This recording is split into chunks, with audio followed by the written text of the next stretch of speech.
Hello. Next நம்ம என்ன பார்க்க போகிறோம் அப்படின்னா யூனிட் 3. ஃபர்ஸ்ட் வந்து அறிவியல் ஆத்திச்சூடி. ஃபர்ஸ்ட்ல அறிவியல் ஆத்திச்சூடி. அகர வரிசையில் அறிவுரைகள் சொல்லக்கூடிய இலக்கியம் தான் ஆத்திச்சூடி. அகர வரிசையில் அறிவுரைகளை சொல்லும் இலக்கியம் இது ஆத்திச்சூடி. புதிய ஆத்திச்சூடியின் ஆசிரியர் யாருன்னா பாரதி.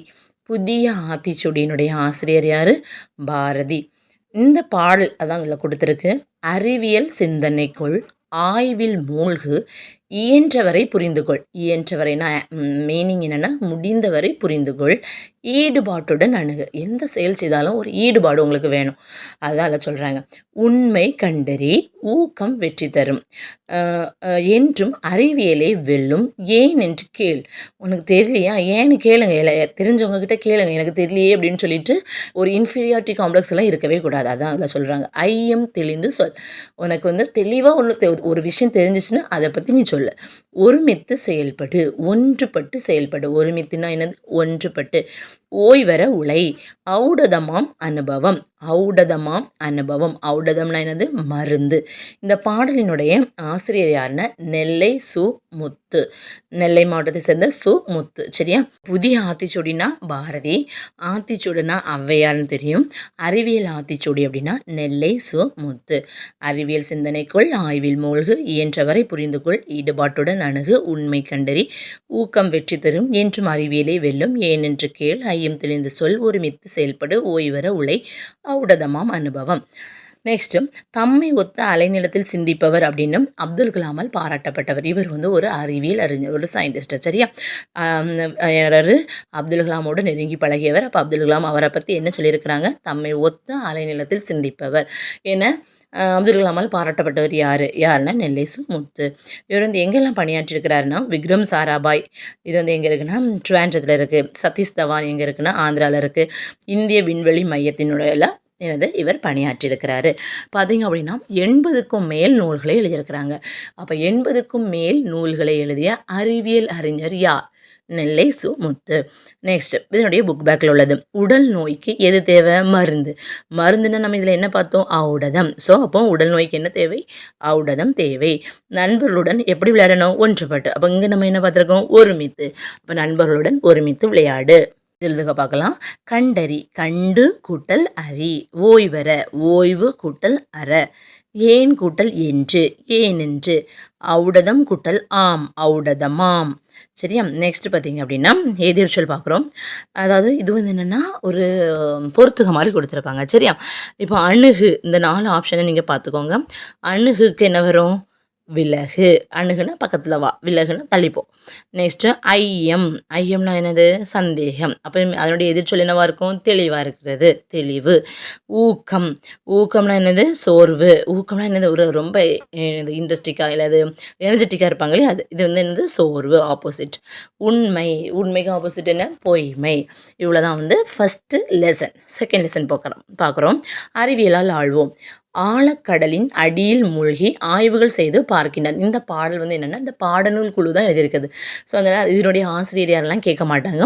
அதில் உள்ள வந்து ஃபில் இந்த பிளாங்க்ஸ் அந்த மாதிரி தான் கொடுப்பாங்க. சரியா? அப்போ ஆழக்கடலின் அடியில் மூழ்கி என்ன செய்து பார்க்கின்றான்? ஆய்வுகள் செய்து பார்க்கின்றான். செயற்கைக்கோளை விண்ணில் ஏவி எதில் சிறக்கின்றான்? செய்தி தொடர்பில். செயற்கைக்கோளை விண்ணில் ஏவி செய்தி தொடர்பில் சிறக்கின்றான். இணைய வலையால், இன்டர்நெட் மூலம் உலகம் முழுமையும் உள்ளங்கையில் கொடுக்கின்றான். இணைய வலையால் உலகம் முழுமையும் உள்ளங்கையில் கொடுக்கின்றான். நெக்ஸ்ட், வானை அளப்போம் என்று கூறியது யாருன்னா பாரதி. வானை அளப்போம், சந்திர மண்டலத்தியல் கண்டு தெளிவோம், சந்தி தெருப்பெருக்கும் சாத்திரம் கற்போம். யாரு? பாரதி. வானை அளப்போம், சந்திர மண்டலத்தில் கண்டு தெளிவோம், சந்தி தெருப்பெருக்கும் சாத்திரம் கற்போம் சொன்னது யாரு? பாரதி. இதில் நிறைய வந்து நடந்திருக்கு. வானை அளப்போம். இப்போ நம்ம வானத்துக்கு பேராஷூட் மூலமாக, அப்படி இல்லைன்னு சொன்னால் ஏர்க்ராஃப்ட் மூலமாக இந்த மாதிரிலாம் போகிறோம். அப்படி தானே? மண்டலத்துக்கு பார்த்திங்க அப்படின்னா சந்திராயனெல்லாம் விட்டாச்சு. கரெக்டாக சந்தி தெருப்பெருக்கும் சாத்திரம், அதுக்கு ரோபோலாம் வந்தாச்சு. அவர் கண்ட கனவுகளெல்லாம் நடந்திருக்கு. அதுக்காக தான் இந்த மாதிரியான பாடல்கள் அது தொடர்பாக அப்படி கொடுப்பாங்க. சரியா? ஒவ்வொரு லெசன்லையுமே அதான். இது வந்து எழுதுனது யாருன்னா பாரதி. நெக்ஸ்ட்டு புக் பேக்கில் உள்ளது. மனிதன் எப்போதும் உண்மையையே டேஸ் உரைக்கின்றான். இந்த ரா வந்து என்னது வரும்? இடையினரா. நெக்ஸ்ட்டு பிரித்தெழுதுக. ஆழக்கடல். ஆழம் கூட்டல் கடல். சேர்த்தெழுதுக. நீலம் கூட்டல் வான்.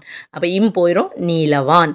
விண் கூட்டல் வெளி விண்வெளி அப்படியே சேர்த்து எழுதுகிறோம். அப்போ இது தான் என்னது, இயல்பாகவே அது வந்து என்னது சேர்ந்துருக்கு. அப்போ விண் கூட்டல் வெளி விண்வெளி. இல்லாது கூட்டல் இயங்கும் இல்லாதியங்கும். இது வந்து செகண்ட் லெசன் முடிச்சாச்சு. இது கொஞ்சம் சின்ன பாடமாக தான் இருக்கும். நெக்ஸ்ட் வந்து தேர்ட் ஒன் நம்ம பார்க்க போகிறோம். கணியனினுடைய நண்பன் ரோபோ.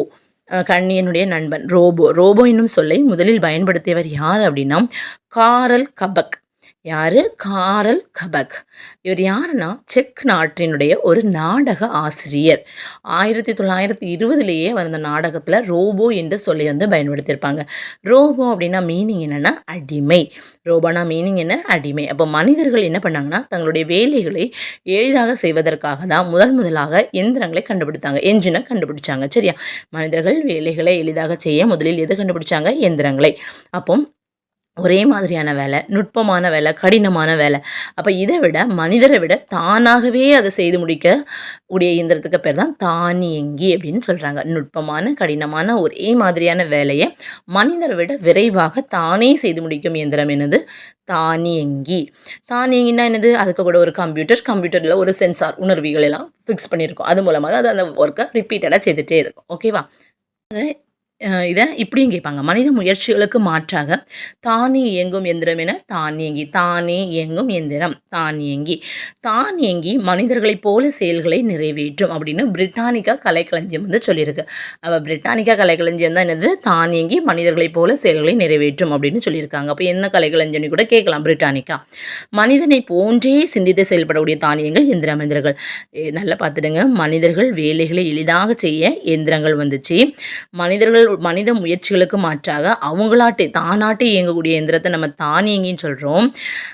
மனிதனை போல இயங்கக்கூடியது. ஆனால் இங்கே பார்த்திங்கன்னா மனிதனை போன்றே சிந்தித்து செயல்படக்கூடிய தானியங்கில் தான் நம்ம எந்திர மனிதர்கள் அப்படின்னு சொல்கிறோம். இந்த எந்திர மனிதர்களுக்கும் தானியங்கிகளுக்கும் இடையே உள்ள வேறுபாடு என்னென்னா செயற்கை நுண்ணறிவு, ஆர்டிஃபிஷியல் இன்டெலிஜென்ஸ். எந்திர மனிதர்களுக்கும் தானியங்கிகளுக்கும் உள்ள வேறுபாடு என்ன? செயற்கை நுண்ணறிவு. Next carry Kasparov. இவர் வந்து என்னென்னா உலக ஃபேமஸான யார்? Chess player. அவருக்கும் ஐபிஎம் என்ற ஒரு நிறுவனம் உருவாக்கிய அந்த டீப் ப்ளூ அப்படின்னு சொல்லக்கூடிய ஒரு சூப்பர் கம்ப்யூட்டர்னால் தமிழ் என்ன வரும்? மீத்திறன் கணினி. அதுக்கும் இடையில் செஸ் போட்டி நடந்துச்சு. எப்போ அப்படின்னா 1997 மேல நடந்தது. இதில் யார் வெற்றி பெற்றிருப்பாங்கன்னு பார்த்தீங்கன்னா இந்த டீப் ப்ளூ தான் வெற்றி பெற்றது. டீப் ப்ளூ யார்? ஒரு ரோபோட். யார் உருவாக்குனாங்க? ஐபிஎம். ஓகேவா? உலகிலேயே முதலாக ரோபோவுக்கு குடியுரிமை வழங்கிய நாடு எதுனா சவுதி அரேபியா. நீங்கள் நியூஸ்லலாம் கேள்விப்பட்டிருப்பீங்க ஒரு கொஞ்ச நாள் வருஷத்துக்கு முன்னாடி. Saudi Arabia. அவங்களுக்கு பேர் என்ன அப்படின்னா சோஃபியா. சோஃபியாவுக்கு பார்த்திங்கன்னா ஐநா சபை புதுமைகளின் வெற்றியாளர் அப்படின்னு ஒரு பட்டத்தை கொடுத்துருக்கு. ஐநா சபை சோபியாவுக்கு புதுமைகளின் வெற்றியாளர் அப்படின்னு ஒரு பட்டத்தை கொடுத்துருக்கு. நெக்ஸ்ட்டு நுட்பமாக சிந்தித்து அறிவது எது அப்படின்னா நுண்ணறிவு. இது புக் பேக்கில் உள்ளது. நுட்பமாக சிந்தித்து அறிவது எது? நுண்ணறிவு. நின்றிருந்த. இதை பிரித்து எழுதும் போது நின்று கூட்டல் இருந்த. நெக்ஸ்ட் அவ்வுருவம். ஆ கூட்டல் உருவம். சேர்த்தெழுதுகளை மருத்துவம் கூட்டல் துறை மருத்துவத்துறை. செயல் கூட்டல் இலக்க செயல் இலக்க. Next opposite. எளிது. அதனுடைய ஆப்போசிட் என்ன? அரிது. நீக்குதல் சேர்த்தல். அவ்வளோதான். நெக்ஸ்ட் 4வது லெசன் பார்க்குறோம். ஒளி பிறந்தது. பறவைகள் பறப்பதை பற்றி இது ஜஸ்ட் தெரிஞ்சுக்கோங்க. சரியா? இல்லைன்னா அவ்வளோ கேட்டதில்லை. ஆனாலும் கேட்டுதான் என்ன பண்ண முடியும்? அதான் பறவைகள் பறப்பதை பற்றி எந்த வயதில் கலாமுக்கு ஆசிரியர்கள் கூறினாங்க அப்படின்னா 10 வயதில். பறவைகள் பறப்பதை பற்றி எத்தனை வயதில் கலாமுக்கு ஆசிரியர்கள் கூறினாங்க? 10 வயதில். கலாமுக்கு பிடித்த புத்தகம் எது தமிழில்? திருக்குறள். கலாமுக்கு பிடித்த புத்தகம் தமிழில் எது? திருக்குறள்.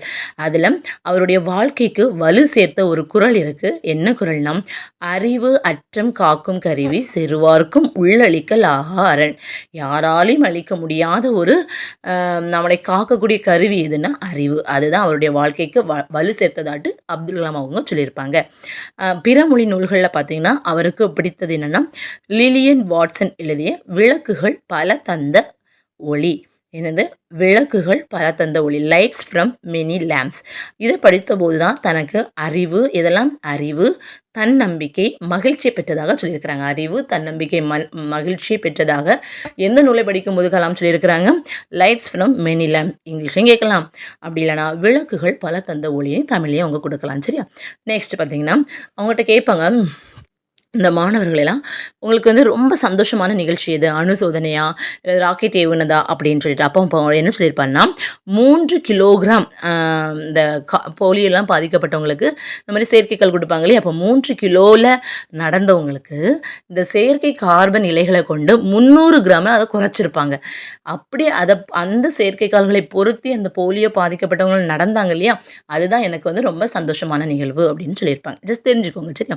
நெக்ஸ்ட் சுதந்திர இந்தியாவின் வெற்றியாட்டு அவர்கிட்ட கேட்டதுக்கு அவர் சொல்லியிருப்பாரு, உணவு உற்பத்தி அதில் நம்ம தன்னிறைவு அடைஞ்சிட்டோம், அது வெற்றியாக நான் நினைக்கிறேன். தகவல் தொழில்நுட்பத்துறை இப்போ பார்த்தீங்கன்னா எங்கே பார்த்தாலும் ஒரு ஐடி கம்பெனி இருக்கும் சரியா? எந்த ஒரு டிஸ்ட்ரிக்ட் எடுத்தாலும் நமக்கு அந்த ஐடி கம்பெனி இருக்கும். அதான் தகவல் தொழில்நுட்பத்துறை வளர்ச்சி. செயற்கைக்கோள் ஏவும் திறன் நம்ம வந்து என்னது சந்திராயன் மங்கள்யான் வந்து ஃபர்ஸ்ட் டைம்லேயே நம்ம என்ன பண்ணிட்டோம், அதில் நம்ம வின் ஆயிட்டோம். அந்த மாதிரி செயற்கைக்கோள் ஏவும் திறன், அணுலிலிருந்து மின்சாரம் தயாரிக்கக்கூடியது, அப்புறம் நவீன மருந்துகள், அப்புறம் நம்மளுடைய பாரம்பரிய மருத்துவ முறையை நம்ம இப்போ பின்பற்றோம். அக்னி பிருத்திவி இந்த மாதிரியான ஏவுகணைகள் வெற்றி. இது எல்லாமே என்னது சுதந்திர இந்தியாவின் வெற்றியாக நான் நினைக்கிறேன் அப்படின்னு சொல்லியிருக்கிறாங்க. இது வந்து ஜஸ்ட் பார்த்துக்கோங்க. இது எப்போ யூஸ் ஆகும்னா உங்களுக்கு மெயின்ஸில் எல்லாம் நம்ம எழுதும்போது, அதாவது குரூப் 2 போகிறவங்க வந்து மெயின்ஸ் எழுதும்போது நமக்கு இது யூஸ் ஆகும். நெக்ஸ்ட் பார்த்தீங்கன்னா 100 இயருக்கு, அதாவது 100 வருஷத்துக்கு அப்புறம் மட்டும் இந்தியா எப்படி இருக்கும் அப்படின்னு கலாம் கண்ட கனவு என்னென்னா, 1000 வருடங்களுக்கு முன்னாடி நாளந்தானி ஒரு யூனிவர்சிட்டி இருந்துச்சு. அதுதான் வந்து மிக சிறப்பான ஒரு யூனிவர்சிட்டி. சைனா, ஜப்பான்லேருந்துலாம் வந்து படிப்பாங்க சரியா? அந்த மாதிரியான ஒரு வலுவான கல்வி முறை இருக்கணும் அப்படின்னு அவங்க சொல்கிறாங்க. இப்போவுமே வந்து பார்த்திங்கன்னா நாளந்தா யூனிவர்சிட்டின்னு ஒன்று கட்டி ஓப்பன் பண்ணிட்டாங்க. அப்படி தான் நியூஸில் பார்த்துருப்பீங்க. செகண்ட் ஒன், இயற்கை வளங்கள் எல்லாம் தீர்ந்திருக்கும் 100 வருஷத்துக்கு அப்புறம். ஆனாலும் என்ன பண்ணுவாங்க அப்படின்னா, செயற்கைக்கோள்கள் மூலமாக சூரிய சக்திகிட்ட இருந்து நம்ம என்னது மின்சாரம் பெற்று நம்ம அதை யூஸ் பண்ணுவோம் அப்படின்னு சொல்கிறாங்க. செவ்வாயில் மனித இனங்கள் குடியேறி இருக்கும்.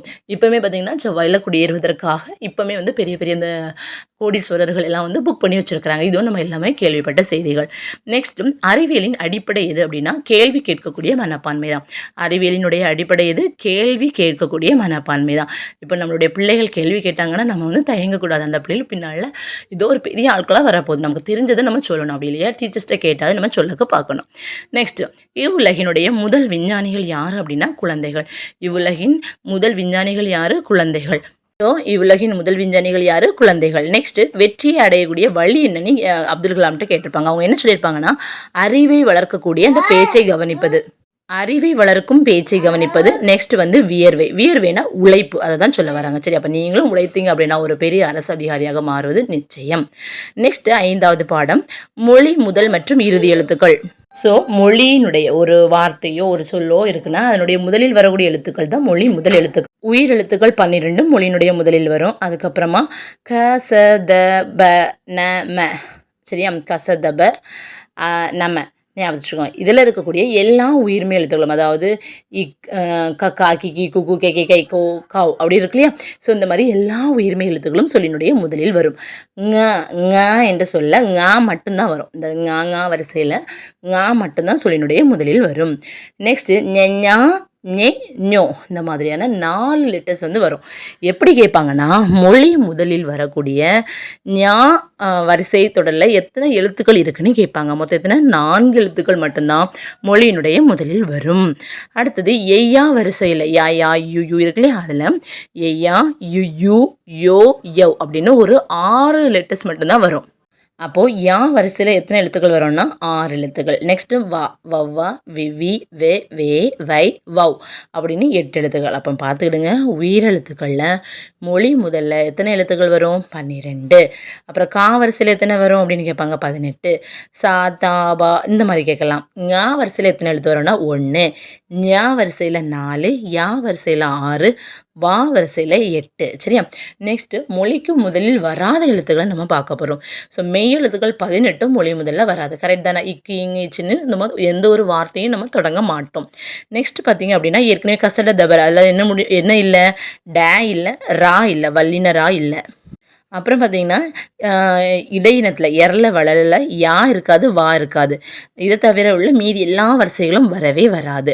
ந இதுவும் வராது. சரியா, இதில் இருக்கக்கூடிய எல்லா உயிர்மை எழுத்துக்களும் வராது. அதனுடைய மீனிங் என்னென்னா, ந இருக்குன்னா நான் நீ நுன்னுன்ட்டு எதுவுமே வராது இல்லையா ஒரு வார்த்தையினுடைய முதல்ல. அதுதான் இங்கே சொல்ல வராங்க. சரியா, அப்போ பார்த்தீங்கன்னா நல்லா பார்த்துக்கோங்க. இப்போ கசட தபர வல்லினம் ஞொஞ்சுன நமன மெல்லினம் எரல வரல இடையினம் உங்களுக்கு தெரியும். இந்த கசட தபரில் கச தப மட்டும்தான் என்னது மொழிக்கு முதல்ல வரும். அப்போ என்னது அதில் மீதி என்ன எது விடுபட்டிருக்கு? டாவும் வல்லினராவும் இடம்பெற்றிருக்கு. அது வந்து என்னது மொழிக்கு முதலில் வராது. அதே மாதிரி தான் எரல வளல பார்த்தீங்க அப்படின்னா யாவும் வாவும் வரும். அப்போ மீதி உள்ள லெட்டர் என்ன? ர ல ள ள. இந்த நாலுமே வந்து என்னது இதில் உள்ள எந்த ஒரு உயிர்மை எழுத்தும் வரவே வராது. அதே மாதிரி தான் மெல்லின எழுத்துக்களில் பார்த்தீங்கன்னா ந இதில் உள்ள எந்த ஒரு வரிசையுமே அந்த மொழிக்கு முதலில் வராது. ஆயுத எழுத்து வருமா? வராது. ஆயுத எழுத்து எப்படி வரும்? ஃபஸ்ட்டு ஒரு குறில் எழுத்து இருக்கும், அதுக்கப்புறமா ஒரு உயிர்மெய் எழுத்து இருக்கும், சென்டரில் மட்டும்தான் இந்த ஆயுத எழுத்துக்கள் வரும். அதை தான் சொல்லியிருக்காங்க. நெக்ஸ்ட்டு பார்த்தீங்க அப்படின்னா இந்த மொழி முதல் எழுத்துக்களில் கொடுத்துருக்காங்க தெரியுமா? ஞ வரிசை, ஞா வரிசை, யா வரிசை, வா வரிசை. இந்த வார்த்தைகளை இந்த லெட்டர்ஸை தவிர மீதி எல்லா லெட்டர்ஸ்களும் மொழிக்கு முதலில் வராது. ஸோ அப்போ மொழிக்கு முதலில் வரக்கூடிய எழுத்துக்களை நீங்கள் தெளிவாக படிச்சிருந்தீங்கன்னா மொழிக்கு முதலில் வராத எழுத்துக்களை நம்ம ஈஸியாக புரிஞ்சுக்க முடியும். நெக்ஸ்ட்டு மொழிக்கு இறுதியில் வரக்கூடிய எழுத்துக்கள் எதெல்லாம் அப்படின்னா உயிர்மெய் எழுத்துக்கள் வரும், அளபெடையில் உயிரெழுத்துக்கள் வரும். சரியா, அதனுடைய எடுத்துக்காட்டுகளை நம்ம வந்து பின்னாடி நம்ம திருக்குறளில் நம்ம பார்க்கலாம். சரியா, அடுத்தது பார்த்திங்கன்னா எரல வளல ஞஞன நமன, அதில் ஞா மட்டும் வராது. மீதி உள்ள எழுத்துக்கள் எல்லாமே இந்த மொழிக்கு இறுதியில் வரக்கூடிய எழுத்துக்கள். அப்போது மொழிக்கு இறுதியில் வரக்கூடிய மெய் எழுத்துக்கள் எத்தனை அப்படின்னு சொன்னால் 11. எத்தனை எழுத்துக்கள்? மெய் எழுத்துக்கள் எத்தனை? 11. அப்போ மொழிக்கு இறுதியில் வரக்கூடிய மெய் எழுத்துக்கள் 11. நமக்கு பார்த்தீங்க அப்படின்னா இந்த 11 அப்படின்னு சொல்லிட்டு நம்மளுடைய புக்கில் இருக்காது. நம்ம தான் அதை வந்து கவுண்ட் பண்ணி வச்சுக்கணும். சரியா, இந்த மாதிரியும் கொஸ்டின் கேட்பாங்க. நெக்ஸ்ட்டு மொழிக்கு இறுதி ஆகாத எழுத்துக்கள் எதெல்லாம் அப்படின்னா உயிர் எழுத்துக்கள் வந்து மொழிக்கு இறுதியில் வராது. அதாவது அ இ இதெல்லாம் மொழிக்கு இறுதியில் தனியாக வந்து வராது. சரியா, உயிர்மெய் எழுத்தாக தான் வரும். நெக்ஸ்ட்டு ஆயுதம் வராது. அதுக்கப்புறமா கசட தபர இங் இது வந்து வராது. மொத்தம் 7 எழுத்துக்கள். அப்போ மொழிக்கு இறுதி ஆகாத எழுத்துக்கள் மொத்தம் எத்தனை? 7. மொழிக்கு இறுதியில் வரக்கூடிய மெய் எழுத்துக்கள் எத்தனை? 11. இதை நீங்கள் ஞாபகத்தில் வச்சுக்கோங்க. நெக்ஸ்ட் பார்த்தீங்கன்னா நோனா அதனுடைய மீனிங் என்ன? துன்பம். இந்த ஒரு வார்த்தையை தவிர பிற ஒகர வரிசை, அதாவது கோ போ இந்த மாதிரியான இதெல்லாமே வந்து மொழிக்கு இறுதியில் வராது.